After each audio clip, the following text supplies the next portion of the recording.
muy estándar, es del ministerio, ¿cierto? Que nos dice por dónde tenemos que ir en este camino, porque las clases no funcionan como tan al lote.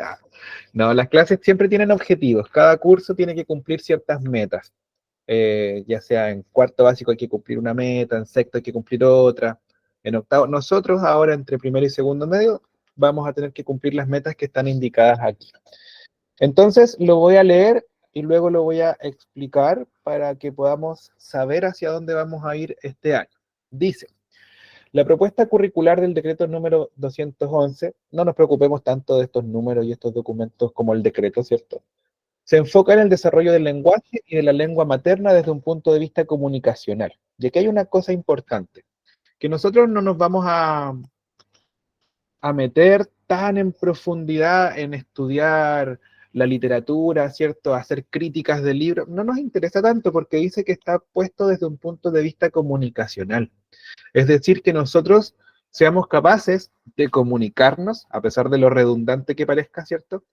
Que seamos capaces de comunicarnos y poder entender los textos a los que nos enfrentamos en la vida cotidiana, ¿ya?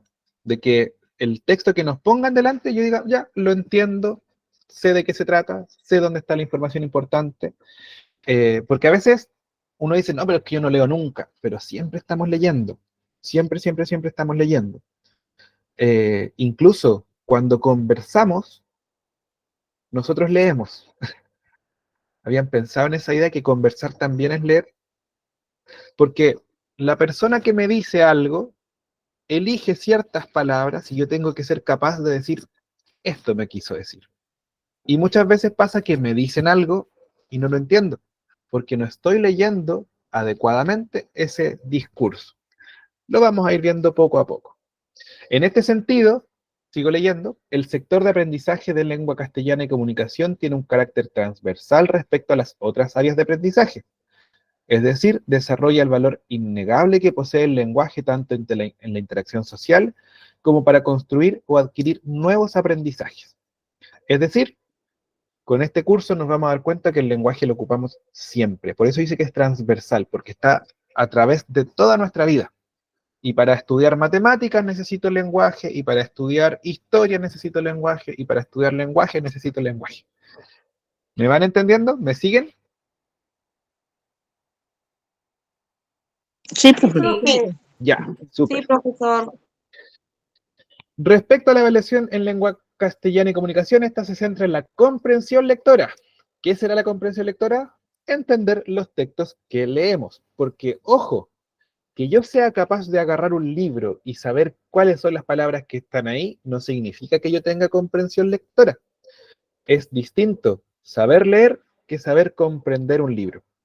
Son cosas que obviamente van de la mano, pero funcionan de manera distinta. Pasa sobre todo en los niños muy pequeños que cuando empiezan a leer, en primero, segundo, tercero básico, toman el libro y repiten todo lo que está ahí. Y uno les pregunta, ¿y de qué se trata la historia? Y no pasa nada. ¿Se han dado cuenta o no? Los que tengan hijos, hijas pequeños, o hermanos pequeños, o primos, o sobrinos. A mí me pasa bien seguido. Leyeron el libro, ¿cierto? Súper bonito, sonó bien. ¿Y de qué se trataba la historia? No tengo idea. Entonces, la comprensión lectora lo que busca es que yo leo el libro y entiendo lo que me dice. Y para eso hay distintas herramientas que vamos a trabajar en clase. Sigo leyendo. Y la continuidad permanente del desarrollo y profundización de esta habilidad lingüística en los estudiantes de la modalidad flexible, que es donde estamos nosotros, como una herramienta con la cual contar en su aprendizaje a lo largo de toda la vida. Con estas premisas se realiza el proceso de elaboración del instrumento de evaluación, que son las pruebas que ustedes van a tener que dar del sector. Este comienza por la selección de textos para los distintos niveles, considerando la complejidad de cada uno de ellos, las diversas temáticas y de contexto, y etcétera, etcétera. No me voy a detener más en eso. Muy técnico. ¿Cuáles son los contenidos? Esto sí que es importante, pero todavía no tomen apuntes, porque se los voy a explicar de una forma aún más fácil. Dice, la prueba de lenguaje de Lengua Castellana y Comunicación evalúa la comprensión lectora de textos literarios y no literarios, y nos aparece un primer concepto que tenemos que ir tomando en cuenta, que existen textos literarios y no literarios. Y nos nace la pregunta, ¿cuál es la diferencia? ¿De qué se trata cada uno de ellos? Lo voy a explicar después, ¿ya?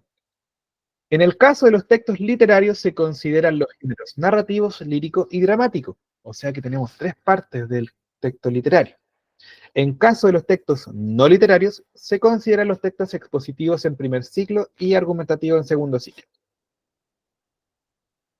El contenido sobre uso del lenguaje se evalúa dentro del contexto de los textos literarios y no literarios, por lo tanto, es importante considerar elementos que permitan incrementar el léxico. El léxico es la cantidad de palabras que yo tengo disponibles. Disponibles porque las he aprendido en mi vida. Disponibles porque de alguna u otra manera yo las he escuchado, las he leído y las he puesto en práctica también. En la prueba, este contenido aparece como sinonimia. Los sinónimos son palabras que se parecen, ¿cierto? De una palabra y también como inferencia de una expresión, de qué podría significar una palabra o una frase con lo que estoy entendiendo. Y la siguiente tabla sintetiza todo esto que yo les acabo de decir, que es la que está aquí y que me la voy a saltar rápidamente. Por otra parte, nosotros vamos a trabajar habilidades. Resulta que más importante, bienvenida Alicia en el chat. Si me equivoco y le digo Cristian, es porque yo leo el nombre que está ahí, ¿ya? No es porque yo la quiera molestar. Eh, Más importante que saberme la definición de lo que es un texto literario o no literario, es que yo desarrolle una habilidad, que dicho en otras palabras, es una forma de pensar. Pensar es algo que todos hacemos todos los días, pero hay distintas formas de pensar y llevarlo a la práctica. Y entre esas formas de pensar está el localizar, el inferir o interpretar y el reflexionar, que son las tres formas que vamos a tener que ejercitar en nuestro curso. Digo ejercitar porque todas estas, al igual que un deporte, las podemos hacer más o menos, pero si la ejercito, la puedo hacer mejor. Yo no puedo correr una maratón si no corrí los 100 metros planos. Yo no puedo escribir una novela si no escribí un cuento. Yo no puedo pretender hacer algo muy grande si no sé hacer algo más pequeño. Entonces tengo que practicar, tengo que darle una y mil vueltas a esta forma de pensar para que después se me haga cada vez más fácil. Bienvenida, Leti. Voy saludando a los que escriben en el chat. Entonces, localizar, y aquí sí pueden ir tomando apunte de estas cosas, les sugiero que en su cuaderno no solamente copien lo que está puesto acá en este documento, porque en verdad se los podemos mandar, sino que traten de explicar lo mismo que está puesto aquí en el documento junto con lo que vamos conversando y lo escriben con sus propias palabras. Es difícil, pero poco a poco podemos ir ejercitando eso también. Dice, localizar implica el reconocimiento de información explícita en distintos... Profe, se escucha cortado. ¿Alguien más me escucha cortado? No, profe, por acá No, lo escuchamos bien. se escucha perfectamente. Súper, muchas gracias. Raquel, probablemente sea su señal. Ojalá pueda seguir en la clase sin problema. Entonces, repito, localizar implica el reconocimiento de información explícita en distintos tipos de texto. ¿Quién se anima, quién de todos ustedes, compañeros y compañeras de este curso, se anima a explicar lo que es localizar con sus propias palabras? Yo les dije al principio que esta clase funciona mucho mejor si conversamos, porque si no voy a estar una hora y media hablando yo solo y eso es fome. Fome para mí, fome para ustedes. Después se van a dar cuenta. Yo creo que la localización se explica así como ¿A qué se está refiriendo en sí el texto? O sea, si es una noticia de, no sé, del agua, tiene que, de dónde está el agua, dónde es el problema y todo eso. Bastante bien, bastante buena su forma de explicarlo. Funciona con el ejemplo, ¿cierto? ¿De qué otra forma lo podemos decir con sus propias palabras? Dice, implica el reconocimiento de información explícita en distintos tipos de textos. Vamos a hacer lo siguiente. Vamos a copiar esto. ¿Quién levantó la manito? Prenda su micrófono, Aníbal. Profesor, puede ser explícita, tanto puede ser como leer un libro, o leyendo una revista, o leyendo un diario. Yo creo que esa es la... Y eso, o localizar lo que dice el texto, como dice ella. Como entender si estamos leyendo una revista, o estamos leyendo un libro de un cuento, o estamos leyendo el diario. Para mí eso... Sí, tiene que ver un poco, pero en verdad va más allá del tipo de texto que estoy leyendo, como dice ahí, en distintos tipos. Voy a hacer lo siguiente. Voy a destacar algunas palabras que son la clave de esto. Dice reconocimiento de información explícita. Eso es como lo fundamental de esta definición.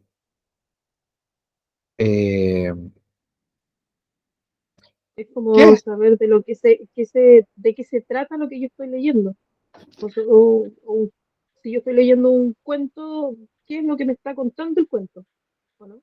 Por ahí va, ¿cierto? De saber encontrar los datos.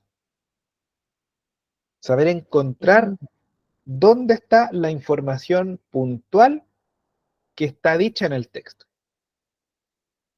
¿Se entiende?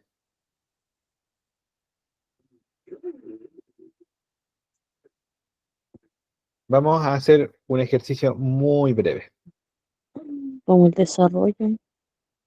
Vamos a hacer un ejercicio muy breve. ¿Alguien levantó su manito? ¿Puede prender su micrófono? Sí, profe, yo pienso que localizar, es dar una información exacta, ya sea de algún accidente o de algo, ser bien específico. Por ahí va, tiene que ver, efectivamente. Miren, yo tengo pensado que después de explicarles de qué se trata el curso, leamos esta historia, Las Mil Grullas. Y me voy a adelantar a esto y vamos a leer el principio de la historia. Si es que alguien la conoce, me va a poder ir ayudando a que conversemos sobre ella. Dice así, Las Mil Grullas. Naomi Watanabe y Toshiro Ueda creían que el mundo era nuevo, como todos los chicos, porque ellos eran nuevos en el mundo, también como todos los chicos. Pero el mundo era ya muy viejo entonces, en el año 1945, y otra vez estaba en guerra. Naomi y Toshiro no entendían muy bien qué era lo que estaba pasando. ¿En qué año estaba pasando esta historia? 1945. 1945. 1945, pero ¿Y por qué saben que era en 1945? Porque una fecha, habla de una fecha, los nombres de los personajes, lugar. Porque habla en lo que se acaba de leer, dio la información explícita. ¿Qué es lo que hicieron claro, ustedes? leer, Y además de leer, reconoció la información, leer el texto de información. Estaba relatando. ya pues si es más fácil, pues. Miren lo que le estoy presentando en la pantalla. ¿Qué es lo que hicieron ustedes? Reconocimiento. Conocimiento, información explícita. Localizaron el dato explícito que estaba puesto en el texto. Entonces, localizar es esta habilidad de poder encontrar dónde está el dato y entenderlo. Es así de sencillo lo que es localizar, pero que también tenemos que practicarlo, porque de repente nos vamos a encontrar con textos mucho más extensos, mucho más complejos, con muchísimos datos, entonces vamos a tener que ir buscando distintos datos para poder ir entendiendo toda la información que estamos adquiriendo a través de esta lectura. Entonces, localizar es la parte más fácil del curso, como lo hicieron ustedes, como lo hicimos en este ejercicio. Busco el dato específico. ¿Ya? ¿Se entiende? Sí. profe. ¿Ven que hay cosas que saben, pero que uno no sabe y sabe? Suele suceder, ¿cierto? Hay cosas que no nos acordamos que sabemos. Luego, la segunda tarea del curso es aprender a inferir. Dice, inferir e interpretar, van de la mano, son dos cosas similares, son distintas pero similares. Dice, requiere interpretar y relacionar información presente de manera implícita en distintos tipos de textos. Y aquí vamos a destacar algunas palabras claves. Relacionar, implícito o implícita. ¿Ya? ¿Qué significa relacionar?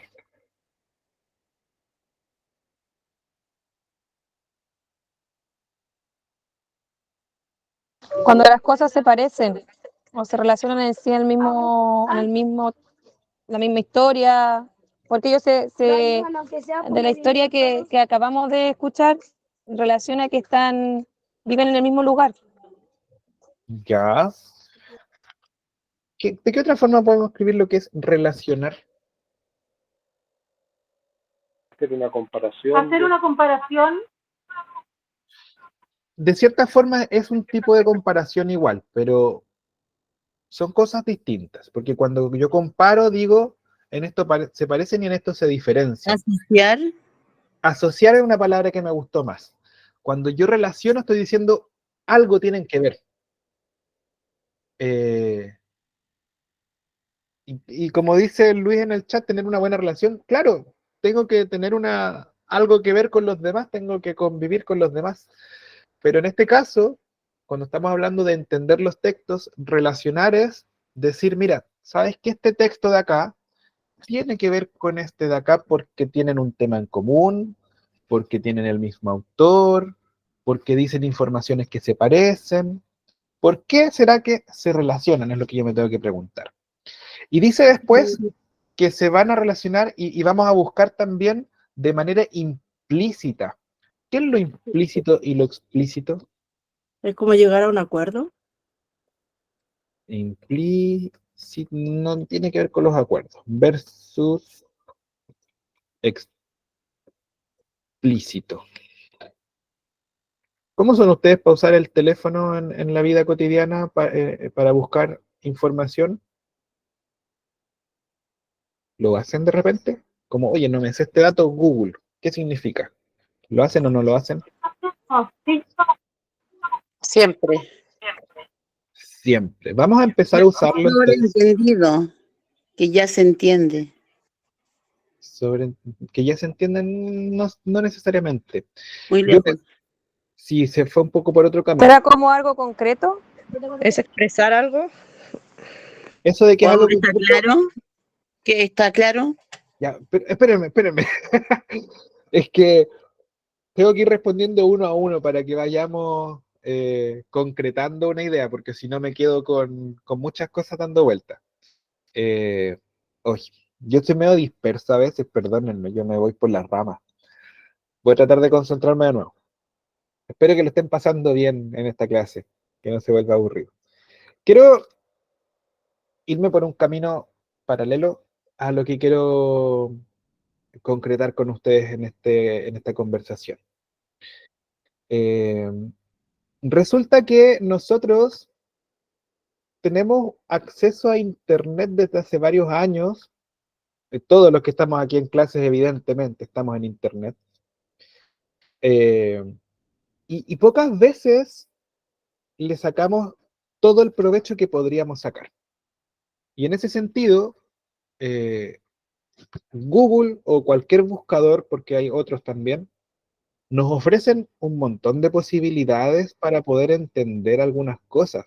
Está lleno de datos. Yo me sé la definición de lo explícito e implícito, se los podría decir con mis propias palabras, pero quisiera que hagamos el ejercicio de buscar explícito versus implícito. Y aquí ya tengo una explicación. El mensaje de un texto implícito, cuando la información contenida en él requiere ser interpretada para poder comprenderla. El mensaje de un texto explícito es cuando la información que este contiene no requiere de interpretación. ¿Lo entendí? No mucho. Buscamos otra. Y tengo montones de posibilidades para poder buscar el dato. ¿Ya? Entonces, cada vez que nos enfrentemos a un texto, por favor, si no entiendo una palabra, la busco. ¿Ya? Si no me sé la definición, la busco y está todo bien. De hecho, yo, como les decía al principio, trabajo en un colegio y de repente dice, profe, los niños pequeños, profe, ¿qué significa esta palabra? Por muy profesor de lenguaje que sea, hay palabras que yo no sé, hay palabras que yo no manejo bien. Entonces, nunca he tenido problema en decir, ¿sabes que no me lo sé? Y tomo mi teléfono, busco la definición y les puedo explicar qué significa. Ya, después de este brevísimo ejercicio de búsqueda de información, lo explícito es aquello que está dicho. Aquello, como decía en Google, que no requiere interpretación, que no requiere que yo piense más allá. Lo implícito es aquello que puedo entender, pero no está dicho.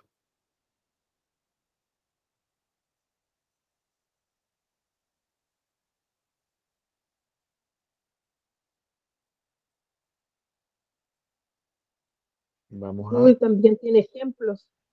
Tiene ejemplos y está lleno. Y podemos buscar un montón de formas distintas de poder entrar a la información. Pero me quiero quedar con esto, que al final se los dije con mis palabras, pero que no olvidemos que podemos usar el buscador de Google sin ningún problema, que en verdad sea una herramienta. A eso me quería referir. Lo explícito, alguien empezó a presentar su pantalla, voy a reanudar eso, ahí está. Lo explícito es aquello que está dicho. Yo delante les mostré un pedacito de una historia y decía clarito, 1945, ¿cierto? Entonces, de manera explícita, yo sé que esa historia pasa en el año 1945. Y resulta que esta historia decía dónde pasaba o no. Vamos a ver.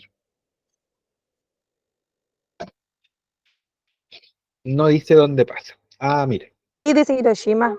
Dice Hiroshima, más abajito, dice, desde que ambos recordaban sus pequeñas vidas en la ciudad japonesa de Hiroshima, se habían desarrollado del mismo modo. Japón, Hiroshima, 1945. ¿A alguien le gusta la historia?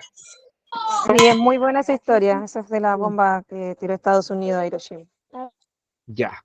Resulta que la compañera nos dejó una pista. A ella que le gusta la historia, nos habló de la bomba que tira Estados Unidos a Hiroshima en Japón. Pero resulta que el texto que estamos leyendo no habla de bombas. Dice que hay una guerra, pero tampoco dice que es una guerra entre Estados Unidos y Japón. ¿Qué es lo que pasa aquí? Resulta que inferir, que es la habilidad que estábamos diciendo que tenemos que desarrollar, es la capacidad de sumar lo que dice el texto Me estoy perdiendo la clase, lo que más estamos haciendo. lo que sé de antes, mis conocimientos previos. Ojo con los micrófonos que no se prendan para que no escuchemos cosas personales. Entonces, la capacidad de inferir es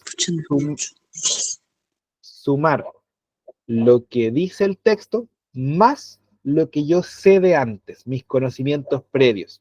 Lo voy a escribir de esa forma, mejor, conocimientos previos. Entonces, en la historia que estábamos leyendo, sumamos que decía guerra, 1945, Japón, más lo que la compañera sabía de antes, sus conocimientos previos, con Estados Unidos. Y eso nos da como conclusión de que esta historia está situada en la Segunda Guerra Mundial. ¿Por qué no escucho? ¿Se entiende? Sí, profe. Entonces, inferir es esta capacidad de decir, ya mira, el texto me entrega esta información, más lo que yo me sé de antes, tengo un dato nuevo. Y dice ahí que vamos a buscar la información implícita, aquella que no está dicho. Pero si yo sumo lo que está dicho más lo que yo sé, tengo datos nuevos. ¿Se entiende? José levantó la mano, ¿quiere decir algo? Ya. Y por último, en esta parte, porque tenemos harto más que conversar, por último, la otra habilidad que vamos a desarrollar es el reflexionar. Dice, involucra el uso de conocimientos o informaciones externos al texto, lo que yo me sé de antes, para construir nuevos sentidos, hipótesis o puntos de vista. Dicho en palabras mucho más sencillas, lo que vamos a hacer en el reflexionar es decir, con todo esto que yo sé y con todo esto que estoy leyendo, puedo opinar lo siguiente. Podemos generar opiniones, como dice ahí, puntos de vista. Un punto de vista siempre es una opinión. Un punto de vista es, yo veo esto blanco y el otro lo ve negro, y podemos recorrernos todos los tonos de grises, todos los matices, con opiniones distintas. Pero para poder opinar, yo tengo que saber información de antes, más la información nueva. Como un chisme, exacto. Los chismes, cada uno lo cuenta de una forma distinta. Cuando una pareja se separa, tenemos dos historias que son totalmente distintas, de uno y del otro. Y cada uno va a contar su versión para quedar bien parado probablemente. ¿O no? Así es. Así es. Entonces, reflexionar implica la capacidad de opinar también de lo que yo estoy diciendo. ¿Sabes qué? Mira, aprendí toda esta información, tengo todos estos datos, yo creo esto. Yo me quedo con esta parte que a mí me interesa. Entonces, localizar, inferir y reflexionar son una escalera, son una progresión de formas de pensar. Localizar es lo más sencillo, pero que igual lo vamos a ejercitar, para que vayamos subiendo en este avanzar en el conocimiento, para que podamos reflexionar de manera mucho más espontánea y mucho más acertada con lo que estamos hablando. Y digo acertada porque en este texto que yo les estaba mostrando, no puedo decir que se trata de dos gorilas, por hacer un ejemplo muy absurdo. No, porque no habla de eso.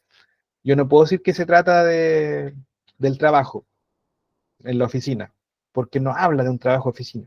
Entonces tengo que ir yo ajustándome a lo que me dice el texto también. A mí me pasa en el colegio donde trabajo con niños, que siempre, todos los años que llevo trabajando, aparece la misma discusión. Pero, profe, es que cuando leemos un poema podemos interpretar cualquier cosa. No, no se puede interpretar cualquier cosa. ¿Podemos interpretar cosas distintas cada persona? Sí, pero siempre dentro de un margen. Siempre dentro de un margen de posibilidades. Cuando yo leo un poema, ese poema me plantea un tema, y yo no puedo ponerme a hablar de cualquier cosa y decir, oh, es que yo interpreto cualquier cosa porque soy libre. No. Somos libres, sí, pero los textos tienen cierto rango de lo que pueden proponer y lo que no. Me fui por la rama, ¿vieron? Si yo siempre me distraigo. Bueno, vamos a tratar de concentrarnos. Entonces, todo esto que yo les acabo de contar, lo resumí en este cuadrito. Todo esto que acabamos de conversar lo organicé de esta manera. Las formas de pensar que vamos a desarrollar son localizar, interpretar y reflexionar, y que las podemos ocupar en cualquier materia, en lenguaje, en historia, en ciencia, en lo que sea. Siempre podemos localizar, interpretar, reflexionar, porque no tiene que ver con la materia que estamos viendo, sino que, como les decía al principio, son formas de pensamiento. Ahora, si lo llevamos a la clase de lenguaje, vamos a trabajar en dos caminos: los textos literarios y los textos no literarios. ¿Cuál es la diferencia de ellos? Lo vamos a ver en otra clase, pero para que ya nos vayamos adentrando en este concepto. Esto lo pueden anotar en su cuaderno quizás, pueden tomar apuntes de este cuadrito, a pesar de que la clase igual la vamos a subir, para ir acostumbrándonos también a anotar información. Y dentro del género literario, vamos a hablar del género lírico, del género narrativo y el género dramático, que son distintos tipos de textos. Cuando hablamos de género lírico, voy a anotar aquí, nos referimos a los poemas. Cuando hablamos de género narrativo, hablamos de historias, que no son lo mismo. Y cuando hablamos de género dramático, estamos hablando de los textos que están pensados para ser llevados al teatro. Esos textos que conocemos a través de los diálogos de los personajes para que actores los representen en el escenario, en el teatro. Resulta que en el género lírico hay un montón de tipos de poemas distintos, de temas diferentes, con formas distintas. Entonces, Profe, ¿sí? Dígame. ¿hay que escribir eso? Yo les sugeriría que sí, porque es un apunte para que vayamos ejercitando el anotar en el cuaderno, un apunte cortito. Ya vale. De todos modos, si alguien cree que lo tiene perfectamente entendido, cada uno ve cómo toma apuntes. A mí me gusta mucho anotar. Cuando yo anoto... Yo ya estoy anotando. Súper. Cuando yo anoto, siento que puedo organizar mejor mis ideas. Entonces, me gusta mucho hacerlo. Cuando puedo ver en el papel todo lo que los datos que tengo disponibles, siento que puedo, con dibujos, con líneas, con palabras, poder ir conectando la información. A ver si tengo algún apunte por aquí. Tengo varios, pero no sé cuál mostrarle.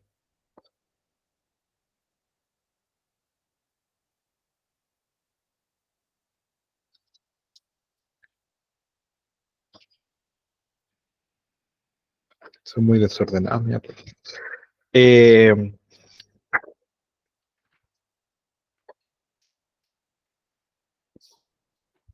Por ejemplo,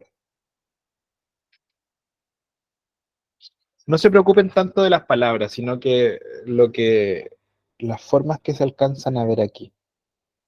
Yo tomo apuntes con palabras sueltas que de repente las empiezo a juntar con líneas, pongo una flecha, subrayo, y así puedo ir organizando mis datos. Por eso sugiero tomar apuntes de lo que conversemos. Bueno, vuelvo a la idea. Estamos a punto de hacer un pequeño corte en la clase. No hemos terminado, terminamos cerca de las 8:30, pero vamos a darnos una pequeñísima pausa. En el género literario tenemos también el género narrativo, que son las historias. Y aquí entran los cuentos, las novelas y otros tipos de historias que podamos encontrar en el día a día. Y por último, el género dramático, como les decía, es aquel que está pensado para llevarse al teatro, para la actuación. Por otra parte, los textos no literarios que vamos a estudiar son la noticia, los manuales de instrucciones, las recetas, los afiches y las infografías. Hay más, existen muchos más tipos de textos no literarios, pero lo que vamos a estudiar nosotros en este curso son solamente estos 5. Las noticias es un texto muy curioso porque es narrativo, pero al mismo tiempo no es literario. Después nos vamos a dar cuenta de la diferencia, no se preocupen todavía. Pero es narrativo porque nos cuenta una historia, una noticia que nos dice, ocurrió un accidente en la ruta que une Valdivia con Payaco, una historia que hemos visto montones de veces en nuestra región. Es una historia, no deja de ser una historia, a pesar de que es un hecho real, de un accidente lamentable, ¿cierto? Que es trágico siempre que pasa. Es una historia, es una narración, pero una narración que tiene otras características. Los manuales los tenemos a destajo en todo el mundo y pocas veces los ocupamos cuando en realidad deberíamos. ¿Se acuerdan que hace muchos años atrás los celulares venían con un librito que nos decía todo lo que teníamos que hacer? Y a veces eran libritos grandes, de hartas páginas. ¿Cómo configurar la hora? ¿Cómo poner la alarma? ¿Alguien se leyó alguna vez eso? El manual Nunca. solo de encendido, ¿no? Solo de encendido, sí. Bueno, los celulares ya no traen ese librito. Las empresas se dieron cuenta que no los leíamos, que no los usábamos.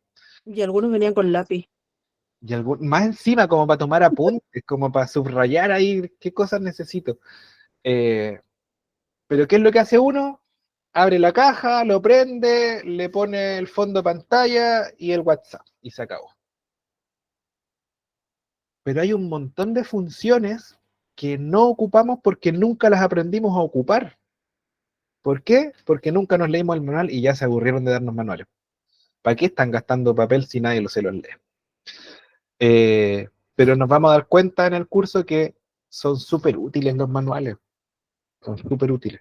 Bueno, nos vamos a dar cuenta que las recetas tienen cierto esquema, que no es llegar y decirle échale un poquito de sal, un poquito de agua y no sé qué más, sino que tiene que tener cierta forma para que funcione mejor. Vamos a ver que los afiches que los vemos continuamente en la vida cotidiana y las infografías, que son bastante parecidos pero son distintos, nos entregan muchos datos, muchos datos. A mí siempre me han llamado la atención cuánta información entregan las infografías que están en los centros de salud. Cuando uno va al CESFAM, al hospital, al SECOS o a cualquiera de ellos, ¿cierto? Al consultorio. ¿Quién no ha visto el cartel que dice virus anta? ¿Sí o no? ¿Lo han visto? Sí. Es una ficha de prevención. Son afiches de prevención, son infografías en realidad, no es lo mismo que una afiche, lo vamos a estudiar después. Son infografías y te dice, tienes que ventilar, tienes que desinfectar, cuidado con los matorrales. Usar mascarilla. Usar mascarilla. ¿Y por qué sabemos eso? Porque hay una infografía que hizo bien su trabajo. Hay una persona que diseñó eso, hizo bien su trabajo, y uno se lo aprende. O enfermedades respiratorias de invierno, y te aparece ahí la influenza, el resfriado, el COVID. ¿Y uno qué es lo que tiene que hacer? Prevenir, usar mascarilla, lavarse las manos, evitar los cambios de temperatura. ¿Y por qué lo sabemos? Porque alguien hizo su trabajo, hizo una infografía y nosotros las leímos y no nos dimos ni cuenta que estábamos aprendiendo. Bueno. Un afiche informativo. Son afiches informativos, exacto. Por eso son infografías. Entregan información con gráficos, con dibujos.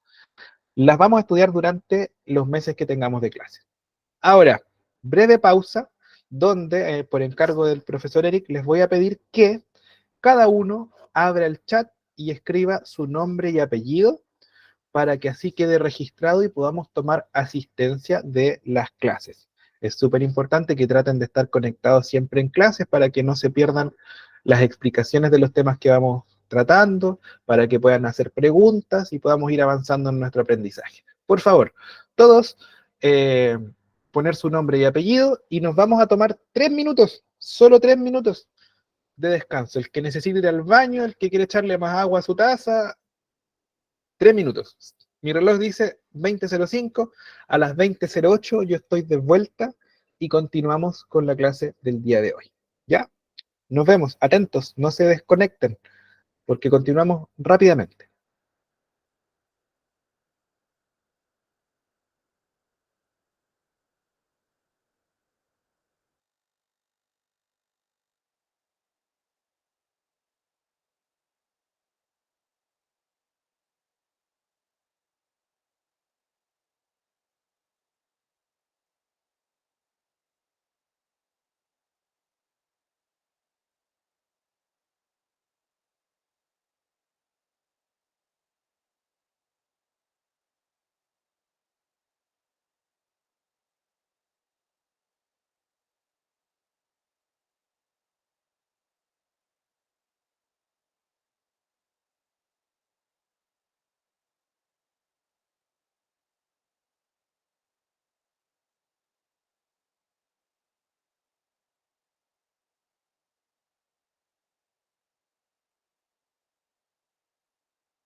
Ya, vamos a continuar en un minuto, así que vamos retornando a la reunión. Si es que alguien falta poner su nombre, no olvide escribir en el chat su nombre y apellido para la asistencia. No lo olviden.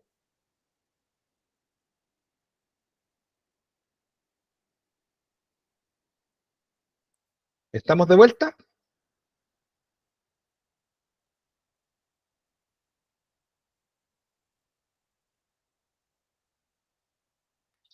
Ya.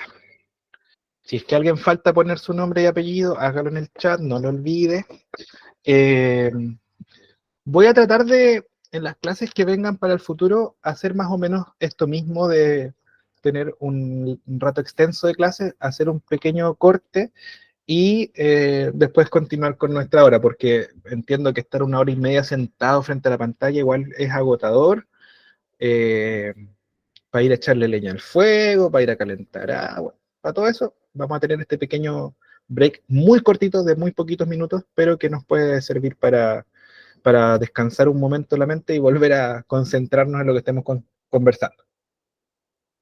Además, les cuento que en ocasiones les voy a dar algunas pequeñas tareas para que ustedes hagan durante la clase. Es decir, les voy a decir, ya tienen que escribir algo con este tema.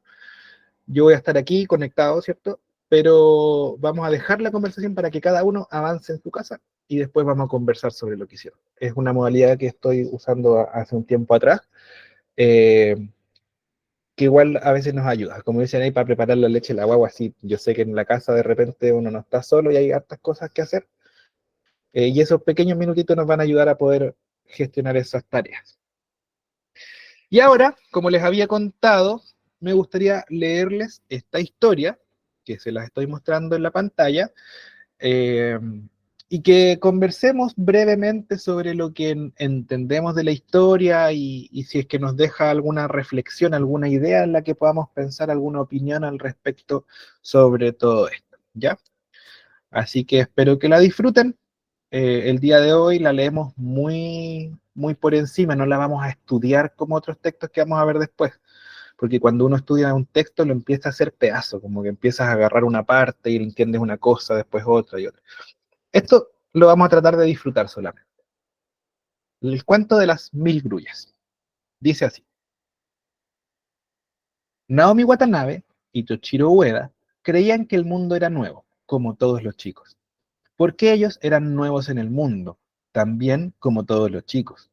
Pero el mundo era ya muy viejo entonces, en el año 1945, y otra vez estaba en guerra. Naomi y Toshiro no entendían muy bien qué era lo que estaba pasando. Desde que ambos recordaban sus pequeñas vidas en la ciudad japonesa de Hiroshima, se habían desarrollado del mismo modo, en un clima de sobresaltos entre adultos callados y tristes y compartiendo con ellos los escasos granos de arroz que flotaban en la sopa diaria y el miedo que apretaba las reuniones familiares de cada anochecer, en torno a la noticia de la radio, que hablaban de luchas y muerte por todas partes. Sin embargo, creían que el mundo era nuevo y esperaban ansiosos cada día para descubrirlo. Ah, y también se estaban descubriendo uno al otro. Se contemplaban de reojo durante la caminata hacia la escuela, cuando suponían que sus miradas levantaban murallas y nadie más que ellos podían transitar ese imaginario sendero de ojos a ojos. Apenas si habían intercambiado algunas frases. El afecto de los dos no buscaba las palabras, estaban tan acostumbrados al silencio. Pero Naomi sabía que quería a ese muchachito delgado que más de una vez se quedaba sin almorzar por darle a ella la ración de batatas que había traído de su casa. No tengo hambre, le mentía a Toshiro cuando veía que la niña apenas si tenía 2 o 3 galletitas para pasar el mediodía. Te dejo mi vianda, y se iba a corretear con sus compañeros hasta la hora de regreso a las aulas, para que Naomi no tuviera vergüenza de devorar la ración. Naomi poblaba el corazón de Toshiro. Se le anudaban en los sueños con sus largas trenzas negras, le hacía tener ganas de crecer de golpe para poder casarse con ella, pero ese futuro quedaba tan lejos aún. El futuro inmediato de aquella primavera de 1945 fue el verano, que llegó puntualmente el 21 de junio y anunció las vacaciones escolares.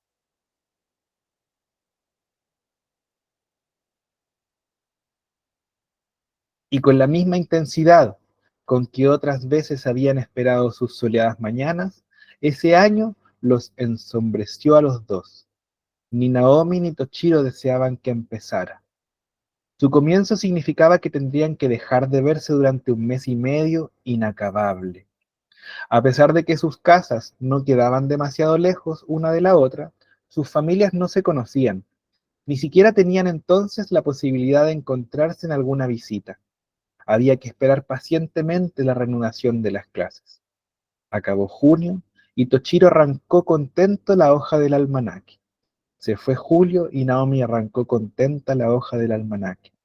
Y aunque no lo supieran, por fin llegó agosto, pensaron los dos al mismo tiempo. Eh, Entre paréntesis, la historia como pasa en Japón, sus vacaciones de verano son cuando nosotros estamos en invierno en junio y julio. Ellos estaban en verano. Fue justamente el primero de ese mes cuando Toshiro viajó junto a sus padres hacia la aldea de Miyashima. Iban a pasar una semana. Allí vivían los abuelos, 2 ceramistas que veían apilarse vasijas en todos los rincones de su local. Ya no vendían nada. Ya no vendían nada, no obstante sus manos viejas seguían modelando la arcilla con la misma dedicación de otras épocas. Para cuando termine la guerra, decía el abuelo. Todo acaba algún día, comentaba la abuela por lo bajo, y Toshiro sentía que la paz debía de ser algo muy hermoso, porque los ojos de su madre parecían aclararse fugazmente cada vez que se referían al fin de la guerra, tal como a él se le aclaraban los suyos cuando recordaba a Naomi. ¿Y Naomi? El 1 de agosto se despertó inquieta. Acababa de soñar que caminaba sobre la nieve, sola, descalza, ni casas ni árboles a su alrededor, un desierto helado y ella atravesándolo. Abandonó el tatami, se deslizó de puntillas entre sus dormidos hermanos y abrió la ventana de la habitación. ¡Qué alivio! Una cálida madrugada le rozó las mejillas. Ella le devolvió un suspiro. El 2 y el 3 de agosto escribió trabajosamente sus primeros haikus. Los haikus son poemas breves, de 3 versos. Lento se apaga el verano, enciendo lámparas y sonrisas. Pronto florecerán los crisantemos, espera corazón. Después achicó en rollitos ambos papeles y los guardó dentro de una cajita de laca en la que escondía sus pequeños tesoros de la curiosidad de sus hermanos. El 4 y el 5 de agosto se los pasó ayudando a su madre y a las tías. Era tanta la ropa que remendar. Sin embargo, esa tarea no le disgustaba. Naomi siempre sabía hallar el modo de convertir en un juego entretenido lo que acaso resultaba aburridísimo para otras chicas. Cuando cosía, por ejemplo, imaginaba que cada 222 puntadas podía sujetar un deseo para que se cumpliese. La aguja iba y venía, laboriosa, así quedó en el pantalón de su hermano menor el ruego de que finalizara enseguida esa espantosa guerra, y en los puños de la camisa de su papá el pedido de que Toshiro no la olvidara nunca. Y los 2 deseos se cumplieron, pero el mundo tenía sus propios planes.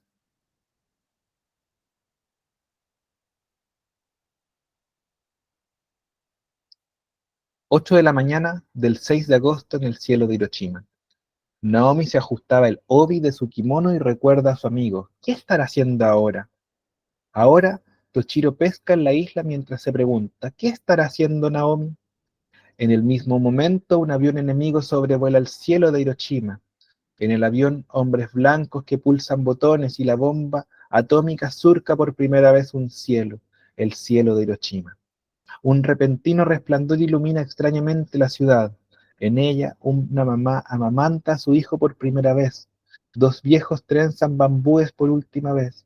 Una docena de chicos canturrea Don Curicoro, coro Don Curicó, por última vez.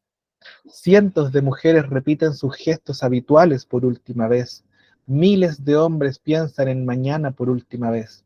Naomi sale a hacer unos mandados. Silenciosa explota la bomba. Hierven de repente las aguas del río. Y 500.000 de japoneses, 500.000 de seres humanos se desintegra esa mañana. Y con ellos desaparecen edificios, árboles, calles, animales, puentes y el pasado de Hiroshima. Ya ninguno de los sobrevivientes podrá volver a reflejarse en el mismo espejo, ni abrir nuevamente la puerta de su casa, ni retomar ningún camino querido. Nadie será ya quien era.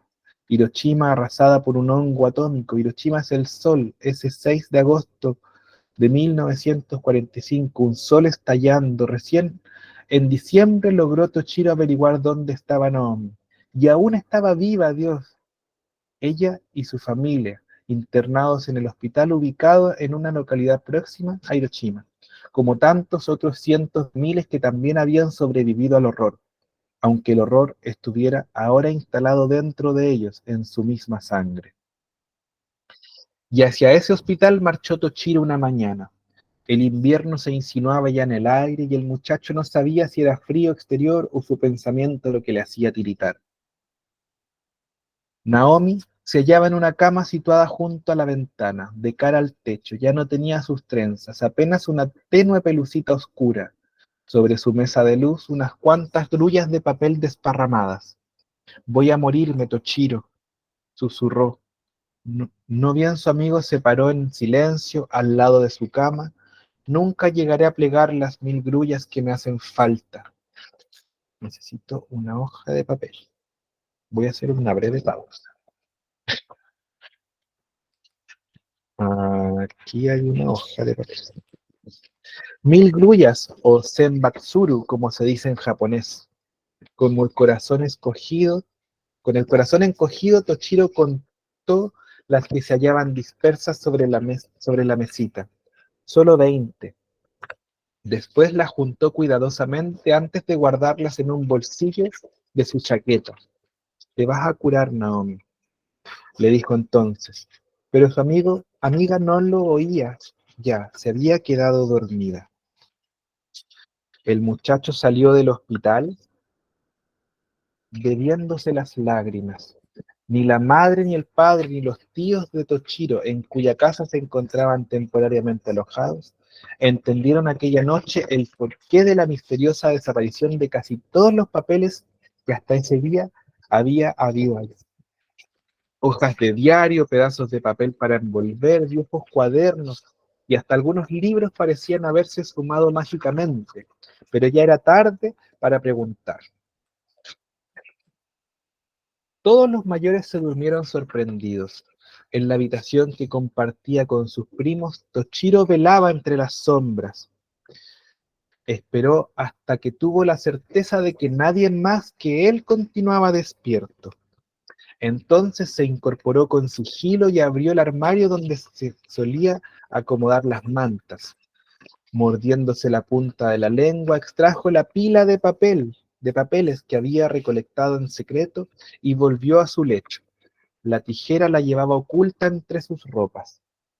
Y así, en el silencio y la oscuridad de aquellas horas, Toshiro recortó primero 980 cuadritos y luego los plegó uno por uno hasta completar las 1000 grullas que ansiaba Naomi, tras sumarles las que ella misma había hecho. Ya amanecía. El muchacho se encontraba pasando hilos a través de las siluetas de papel. Separó en grupos de 10 las frágiles grullas del milagro y la prestó para que imitaran el vuelo, suspendidas como estaba en un leve hilo de coser, una encima de la otra. Con los dedos paspados y el corazón temblando, Toshiro colocó las 100 tiras dentro de su furokichi y partió rumbo al hospital antes de que su familia se despertara. Por esa única vez tomó sin pedir permiso la bicicleta de sus primos. No había tiempo que perder. Imposible recorrer a pie como el día anterior los kilómetros que los separaban del hospital. La vida de Naomi dependía de esas grullas. Prohibidas las visitas a esta hora, le dijo una enfermera, impidiéndole el acceso a la enorme sala en cuyos extremos estaba la cama de su querida amiga. Toshiro insistió, solo quiero colgar estas grullas sobre su lecho, por favor. Ningún gesto denunció la emoción de la enfermera cuando el chico les mostró las avecitas de papel. Con la misma aparentemente impasibilidad con que momentos antes le habían cerrado el paso, se hizo a un lado y permitió que entrara. Pero 5 minutos, Naomi dormía. Tratando de no hacer el mínimo ruido, Toshiro puso una silla sobre la mesa de luz y luego se subió. Tuvo que estirarse a más no poder para alcanzar el cielo raso, pero lo alcanzó. Y en un rato estaban las 1000 grullas pendiendo del techo, los 100 hilos entrelazados firmemente sujetos con alfileres. Fue al bajarse de su improvisada escalera cuando advirtió que Naomi lo estaba observando. Tenía la cabecita echada hacia un lado y una sonrisa en los ojos. Son hermosas, Toshiko, gracias. Hay un millar, son tuyas, Naomi. Tuyas, y el muchacho abandonó la sala sin darse vuelta. En la luminosidad del mediodía, que ahora ocupaba todo el recinto, 1000 grullas empezaron a balancearse impulsadas por el viento que la enfermera también dejó colar, al entreabrir por unos instantes la ventana. Los ojos de Naomi seguían sonriendo. La niña murió al día siguiente. Un ángel a la intemperie frente a la impiedad de los adultos. ¿Cómo podían 1000 frágiles aves de papel vencer el horror instalado en su sangre? Febrero de 1976. Toshiro Ueda cumplió 42 años y vive en Inglaterra. Se casó, tiene 3 hijos y es gerente de sucursal de un banco establecido en Londres. Serio y poco comunicativo como es, ninguno de sus empleados se atreve a preguntarles por qué. Entre el aluvión de papeles con importantes informes y mensajes telegráficos que habitualmente se juntan sobre su escritorio, siempre se encuentra algunas grullas de origami dispersas al azar. grullas seguramente hechas por él, pero en algún momento en que nadie consigue sorprenderlo. Grullas desplegando alas en las que se descubren las cifras de las máquinas de calcular. Grullas seguidas de servilletas con impresos de los más sofisticados restaurantes. Grullas y más grullas y los empleados comentan divertidos que el gerente debe de creer que en aquella superstición japonesa. Algún día completará las 1000, cuchicheaban entre risas. ¿Se animará entonces a colgar sobre su escritorio? Ninguno sospecha siquiera la entrañable relación de que esas grullas tienen con la perdida Hiroshima de su niñez, con su perdido amor primero. Miren lo que hice.